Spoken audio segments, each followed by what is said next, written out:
warahmatullahi wabarakatuh. Selamat datang pada perkuliahan online. Kali ini pada mata kuliah Statistika Penelitian Pendidikan, kita sampai pada bab penelitian perbandingan dua sampel yang saling bebas. Kalian bisa memperhatikan buku halaman 142. Tujuan perkuliahan kali ini, setelah kalian mengikuti perkuliahan dan tutorial online, diharapkan mahasiswa dapat yang pertama menggunakan homogenitas dua varians ya, dan menentukannya. Kemudian kalian juga akan dapat menghitung uji T terkait dengan hipotesis dua sampel yang saling bebas. Yang ketiga adalah kalian juga dapat menentukan uji gen ternormalisasi. Nah, sedikit gambaran yang dimaksud dengan perbandingan dua sampel yang saling bebas, yakni jika kalian meneliti dua kelas, yang satu kelas dikasih treatment A, misal pembelajaran jigsaw, di satu kelasnya lagi mendapatkan treatment B, misalnya model NHT. Ini dua hal dengan orang yang beda atau subjek yang beda dan perlakuan yang beda, maka dikatakan dia saling bebas. Nah, yang saling bebas tadi itu kan ada tiga, uji homogenitas, uji T, sama uji gen. Yang pertama kita bahas uji homogenitas dulu. Yang dimaksud homogenitas seperti dari kata homogen ya, sama. Jadi kita itu mengukur dua sampel tadi yang pakai treatment A sama treatment B, atau kelas A sama kelas B, atau kadang dinamakan kelas kontrol atau kelas eksperimen. Itu kita akan uji apakah dua kelas tersebut setara atau homogen ya, karena kalau dua kelas tersebut jelas tidak homogen, ia tidak akan artinya asumsi untuk mencari perbandingannya akan lain ya. Jadi kita cek dulu apakah dua kelas ini termasuk homogen atau tidak. Nah, uji homogenitas tentunya adalah untuk mengukur apakah dua kelas tersebut itu homogen atau sama. Nah, tapi sebelum melakukan homogenitas, pastikan data tersebut sudah berdistribusi normal. Nah, perlu diketahui uji homogenitas itu menjadi syarat sebelum melakukan uji T. Jadi kalau kalian nanti ada dua kelas eksperimen, kelas kontrol, kalian ingin mengetahui perbedaan dua kelas tersebut, itu kan menggunakan uji T. Maka sebelumnya kalian harus menguji homogenitas dulu. Jadi uji homogen itu sebagai syarat sebelum melakukan uji T. Nah, ini digunakan untuk menguji apakah varians dari dua data yang diukur itu homogen atau tidak, seperti yang sudah saya sampaikan tadi ya. Langkah-langkahnya, yang pertama kalian tentu merumuskan hipotesis H0, H1 atau HO-HA, yang di sini adalah HO kedua varians homogen, HA kedua varians tidak homogen. Terus kalian akan mencari F hitungnya berapa, F tabelnya berapa. Terus ada kriteria, jika F hitung kok lebih kecil dari F tabel, maka H0 diterima. Kalau H0 diterima berarti di sini data homogen. Contoh ya, ada seorang mahasiswa yang ingin mengadakan penelitian terkait prestasi belajar terhadap dua kelas untuk dijadikan kelas eksperimen dan kelas kontrol. Jadi misalnya di dua kelas eksperimen sama kontrol itu, yang eksperimen menggunakan model pembelajaran tertentu, yang kontrol menggunakan model pembelajaran tertentu. Nah, sebelumnya mereka membuat pretest ya, memberikan pretest kepada kedua kelas tersebut. Nah, di sini kan kita akan menguji homogenitasnya. Boleh dari data pretestnya itu bisa. Ya, tapi sebelum melakukan uji homogenitas itu harus diuji dulu apakah normal atau tidak. Nah, kalau di sini kita asumsikan data itu sudah berdistribusi normal. Nah, kita disuruh menguji apakah kedua kelas tersebut homogen. Dari gambaran tersebut, maka yang pertama kita buat hipotesis dulu ya, seperti di atas. Terus kita masuk ke Excel. Oke, setelah dibuka Excel ya, kita mempunyai data seperti ini.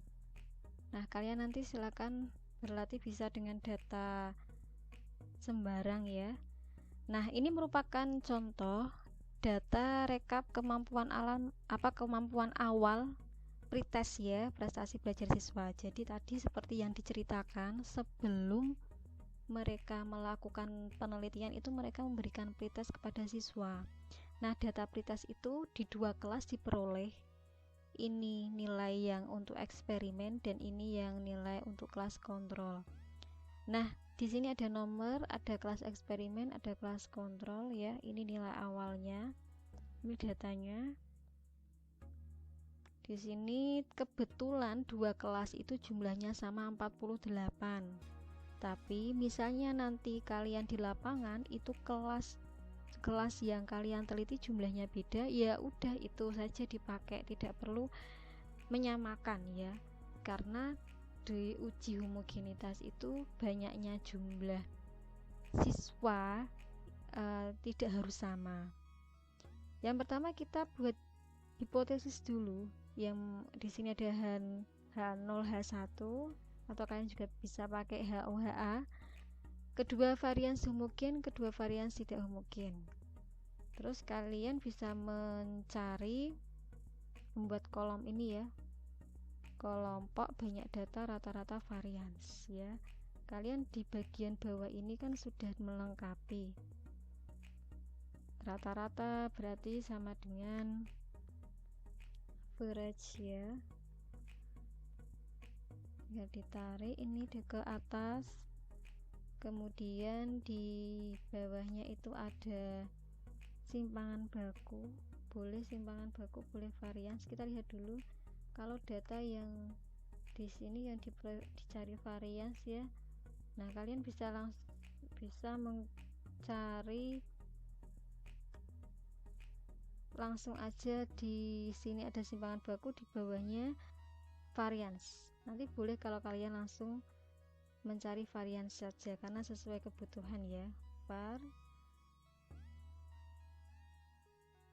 Cari yang untuk sampel, kemudian ditarik saja dari datanya. Nah, kita klik enter. Ini juga sama untuk yang di bagian kelas kontrol ya. Nah, di F hitung itu syaratnya yang pertama kita mau mencari variansnya. Nah, dari sini kelihatan eksperimen datanya 48, rata-ratanya tadi bisa dimasukkan ke sini, variansnya juga tadi sudah dapat. F hitung itu rumusnya adalah varian terbesar dibagi varian terkecil. Nah, jadi di sini terbesar itu kan sama dengan, tinggal kita klik ya, terbesar. Berarti kan ini kan. Nah, dibagi varian kecil, berarti kan ini. Oke, dan di sini kita ketik sama dengan, berarti yang terbesar dibagi yang terkecil. Enter 1,312. Kemudian kita cari F tabel ya. Di F tabel ini ketentuannya adalah alfa DK itu ada N1 min 1, N2 min 2. Jadi N ini adalah jumlah di kelompok pertama, kedua yang di sini N2 juga jumlah di kelompok yang kedua. Tidak harus sama jumlah siswa di kedua kelas tersebut. Yang perlu kalian ketahui di sini harus konsisten. Ketika kelas eksperimen dijadikan N1, maka di sini juga harus dijadikan N2. Artinya tidak boleh ada ketidakkonsistenan ya. Jadi diperhatikan. F tabel berarti ini diperoleh karena N1-nya 48 dikurangi 1 berarti 47. F tabelnya bisa diperoleh dari rumus F sama dengan ya, F infinitif, klik 2 kali, kemudian di sini ada probability berarti 0,05 ya. Tanda koma atau titik tergantung tiap masing-masing komputer, freedom 1 kan 47,47 lagi. Nah, ini nggak mau, berarti pakainya adalah titik mungkin. Diperoleh hasil F tabil adalah 1,6238. Nah, kita langsung masukkan ke kriteria. Diperoleh F hitungnya itu kan 1,312, F tabilnya kan 1,68. Maka F hitung ternyata kurang dari F tabil. Kalau F hitung kurang dari F tabil seperti yang kita ketahui tadi ya. Nah, F hitung kurang dari tabil, maka H0-nya diterima. Nah, H0-nya diterima artinya berarti kedua kelas homogen. Nah, ini adalah kesimpulannya. Cukup mudah untuk mencari homogenitas, kita menggunakan Excel pada kesempatan kali ini. Oke, sekian, kita lanjut pada materi uji T. Ini kita akan mempelajari terkait uji T atau dikenal dengan uji banding. Uji ini dilakukan ketika ada dua kelas ya, atau dua sampel ya, dua klaster juga bisa. Nah, dia akan dibandingkan satu dengan yang lainnya, maka kita menggunakan uji banding atau uji T. Setelah data kedua kelas diketahui berdistribusi normal dan mempunyai varians homogen, maka dapat dilakukan uji T untuk membandingkan perbedaan variabel tertentu pada kelas eksperimen dan kelas kontrol. Jadi misalnya di penelitian ya, mahasiswa melakukan penelitian dengan melibatkan dua kelas, yang satu eksperimen, yang satu kontrol. Eksperimen itu yang diberi perlakuan misalnya model pembelajaran NHT, kemudian yang kontrol itu misalnya model konvensional. Nah, peneliti melakukan pembelajaran ya, dia ada pretest, kemudian melakukan perlakuan, kemudian diakhiri dengan post-test. Nah, di post-test ini dia kan mempunyai data ya, data post-test, data setelah dilakukan perlakuan tersebut. Nah, kita akan lihat perbedaannya itu bagaimana, perbandingannya bagaimana, lebih baik mana, kan seperti itu. Nah, maka ini untuk menguji perbedaan atau perbandingan tersebut menggunakan uji T. Syarat untuk melakukan uji T yang pertama tadi adalah harus normal dulu, kemudian homogen ya. Nah, di sini variabel tertentu bisa juga kalian itu membandingkan prestasi belajar, atau membandingkan keaktifan belajar, atau membandingkan pemahaman konsep dan sebagainya, itu variabel. Nah, langkah-langkahnya yang pertama merumuskan hipotesis, kemudian kita menentukan T hitung, menentukan T tabil, dan menyimpulkan berdasarkan kriteria. Jika T hitung itu kurang dari sama dengan T tabil, maka H0 diterima.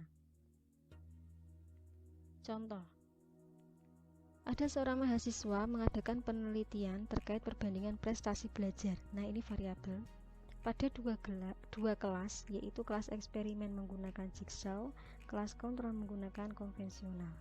Setelah dilakukan penelitian kedua kelas, diadakan post-test. Dihasilkan data sebagai berikut. Nanti akan ditampilkan di Excel. Jika data sudah teruji distribusi normal dan kedua kelas homogen, apakah ada perbedaan prestasi belajar antara kedua kelas tersebut? Untuk menjawab pertanyaan ini, kita melakukan uji T. Sebelumnya kita rumuskan hipotesis dulu. Yang pertama, H0 tidak ada perbedaan ya antara kelas eksperimen dan kelas kontrol, padahal kelas kontrol padahal pada prestasi belajar. Kemudian untuk HA-nya terdapat perbedaan prestasi belajar antara kelas eksperimen dengan kelas kontrol. Selanjutnya kita menuju ke Excel. Setelah kita buka Excel, kita menulis dulu ya rekap kemampuan akhir atau post-testnya dari prestasi belajar siswa. Di sini ada nomor, kemudian ada kode kelas eksperimen, kemudian ada di sini juga kelas kontrol. Ini nilai akhir dari prestasi belajar. Nah, nanti kalian tinggal memilih variabel apa. Misalnya variabel pemahaman konsep, berarti ini pemahaman konsep. Misalnya variabel pemecahan masalah atau variabel yang lain boleh disesuaikan dengan variabel yang dipilih.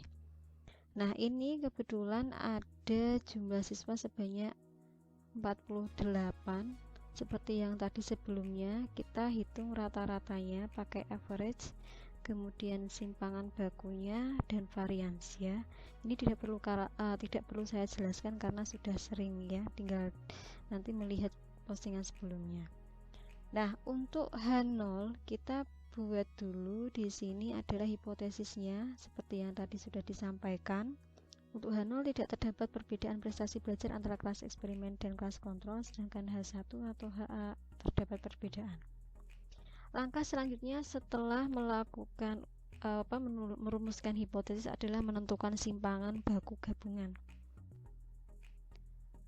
Untuk mencari simpangan baku gabungan, kita bisa menggunakan rumus yang tertera pada buku halaman 146. Nah, di sini sudah dicantumkan ya, diperoleh hasilnya. Saya coba ulang di sebelahnya, sama dengan akar itu SQRT kurung buka. Nah, ini kan N1 min 1 itu diperoleh karena N nya 48 berarti 47 ya, kita langsung pakai angka saja, berarti 47 dikalikan, karena ini S1 kuadrat itu adalah variansnya, maka kita kalikan dengan varians ini. Kemudian kita tambahkan, ini dikurung dulu, kita tambahkan kurung buka juga 47, kita kalikan dengan varians di N2, kita kurung, kemudian dibagi 48 tambah 48 dikurangi 2, ini kita kurung ini ya. Kita cek lagi karena ini di kurung buka kurung tutup ya, yang di akar, kemudian di belakangnya lagi juga dikurung lagi sama di bagian depannya. Kita enter, hasilnya adalah 7,5115. Nah, untuk T hitung kita peroleh berarti dari rumusnya ada di halaman 146 ya, dimana disitu adalah rumusnya sama dengan kurung buka rata-rata dari 1 itu kan kita sudah cari di tadi ya, berarti ini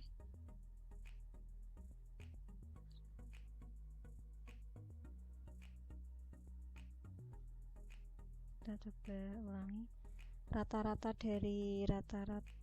dari kelas kelompok pertama dikurangi dengan kelompok kedua,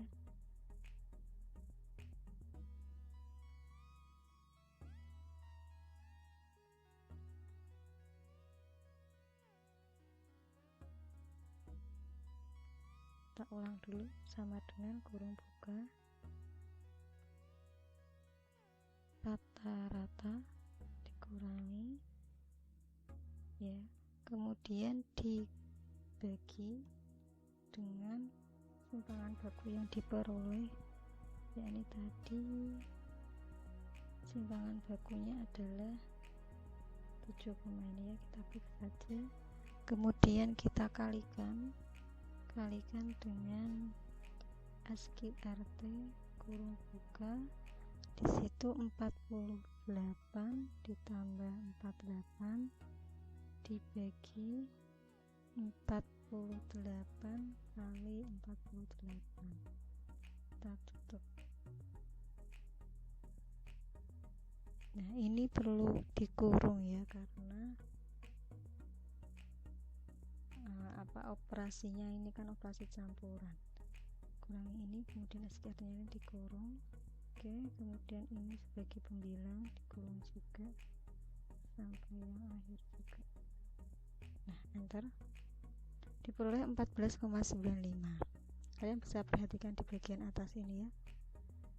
Nah, setelah diperoleh, kita cari T-tabel. Tabelnya adalah alfa 5%, DKN1 tambah N2 dikurangi 2 sama dengan 48 tambah 48 kurangi 2, 94. Cara mencarinya ya, sama dengan T infinitif kedua kali, probability-nya 0,05,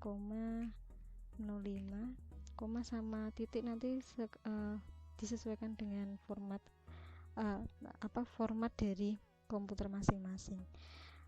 Kemudian di sini ada derajat kebebasannya adalah 94. Kita kurung tutup enter, diperoleh 1,98 sekian. Nah, menurut kriteria uji itu adalah H0 diterima ketika ini ya T hitung kurang dari T tabel. Diperoleh T hitungnya adalah 14,95, T tabelnya 1,99, maka T hitung itu lebih besar dari T tabel. Karena T hitung lebih besar dari T tabel, maka H0 ditolak, artinya H1 diterima. H1 diterima, kita lihat bagian atas H1 ini. Nah, jadi kesimpulannya langsung aja di bagian bawah kita tinggal pindahkan ya. Terdapat perbedaan prestasi belajar antara kelas eksperimen, yakni menggunakan jigsaw, dan kelas kontrol menggunakan model konvensional. Oke, demikian untuk menguji hipotesis dengan uji T. Selanjutnya adalah uji gen ternormalisasi. Ya, uji gen ini digunakan untuk mengukur peningkatan. Jadi, jika ingin mengetahui bagaimana gambaran peningkatan hasil belajar atau variabel tertentu antara sebelum dengan sesudah pembelajaran, maka dapat menggunakan uji gen ternormalisasi. Ada rumusnya adalah skor post-test dikurangi pretest dibagi skor ideal dikurangi pretest. Jadi misalnya ada seorang mahasiswa yang ingin penelitian dan rumusan masalahnya adalah apakah ada peningkatan atau bagaimana peningkatan ya. Kemudian dia melakukan perlakuan dan ada pretest, ada post-test. Mereka membandingkan mencari peningkatan dari pretest ke post-test itu bagaimana atau berapa, bisa menggunakan uji gen. Nah, di sini nanti hasil uji gennya bisa diinterpretasi. Di sini ada ketentuannya, ketika minus sampai 0 berarti penurunan, ketika 0 tidak ada peningkatan, ketika sampai 0,30 rendah, antara 30 sampai 70 sedang, dan antara 70 sampai 1 tergolong tinggi. Oke, untuk selanjutnya kita coba mengerjakan ya contoh dengan menggunakan Excel. Nah, di sini ada sebuah contoh gambaran ya. Ada penelitian di situ menggunakan model pembelajaran matematika dengan pendekatan saintifik. Dia ingin mengetahui apakah bagaimana peningkatan dari sebelum sama sesudah. Kalau di sini sebelum sama sesudah ini peningkatan berarti kita di satu subjek ya, di satu subjek. Ini hanya mengukur berapa besarnya atau kategorinya dari peningkatan tersebut. Jadi kita di sini tidak perlu menggunakan hipotesis, tapi hanya untuk mengetahui kriterianya saja. Misalnya di sini ada nomor kode, di sini E berarti kelas eksperimen. Ini adalah soal tes kemampuan pemecahan masalah ya, atau prestasi belajarnya, hasilnya post-test. Kemudian ini di eksperimen tersebut ya, di kelas yang sama, tapi ini pretestnya. Nah, kita bisa menguji gennya itu dengan rumus. Saya ketik lagi sama dengan kurung buka, kita ikuti rumus yang ada di paparan tadi ya. Nah, post-test kurangi pretest bagi ideal kurangi pretest. Jadi post-testnya berarti ini ya, dikurangi pretestnya, kemudian dibagi skor ideal. Skor ideal berarti di maksimal untuk soal ini berapa. Nah, ternyata di sini 100 dikurangi dengan pretest, berarti di pretestnya ya. Nah, kurung tutup, kita enter. Nah, diperoleh 0,70. Kalau 0,70 termasuk apa? Nah, kita bisa lihat kriterianya tadi secara manual juga boleh atau pakai if juga boleh. Kalau 70 ternyata masuknya adalah di kategori, atau lebih jelasnya bisa dilihat di halaman 151 ya, ternyata masuk di kategori tinggi. Nah, berarti kita bisa masukkan di sini ketika if ya. Ini boleh manual langsung diketik tinggi atau pakai ini kriteria if 8 ya, itu kan uji gennya itu kurang dari sama dengan 0,3 maka rendah. Jika if-nya ini ternyata yang sedang itu kurang saja maka tinggi, maka sedang, dan selainnya tinggi. Kita enter. Nah, berarti ini tergolong tinggi. Kalau sudah, tinggal ini ditarik aja ke bawah. Nah ya, kebetulan ini sudah saya lengkapi. Di sini juga tarik aja ke bawah. Nah, dari sini nanti akan kelihatan, misalnya kode 01 ternyata peningkatannya tinggi, kode 02 peningkatannya sedang. Ini kriteria secara individu. Nah, ini juga kalian bisa lihat gen tertingginya itu berapa dari ini ya, sama dengan maksimalnya kurung buka dari data gen ini tuh peningkatan maksimal itu berapa, kalian juga bisa mencari. Ternyata paling tinggi itu adalah 1. Untuk terendah kalian juga bisa melihat dengan min ya, min dari sini kemudian di bawah sini sampai bawah, kita enter, diperoleh 0,2. Nah, ini adalah secara individu ini karena tiap orang atau tiap responden atau tiap peserta didik ya di sini mempunyai satu kriteria. Nah, sedangkan kalau kita klasikal maka kita perlu menggunakan rata-rata. Di bagian bawah kita cari rata-rata di pretest berapa, rata-rata di posttest berapa. Nah, kita pakai di sini di klasikal itu berarti, nah ini ya, berarti ini pretestnya posttestnya dikurangi pretest klasikal tadi semuanya dibagi 100 dikurangi pretest, akhirnya diperoleh 0,618, dan ini termasuk kategori sedang ya. Jadi disimpulkan bahwa pembelajaran ini tadi ya dengan saintifik benar-benar ada peningkatan terhadap prestasi belajar, di mana secara klasikal hasilnya adalah sedang.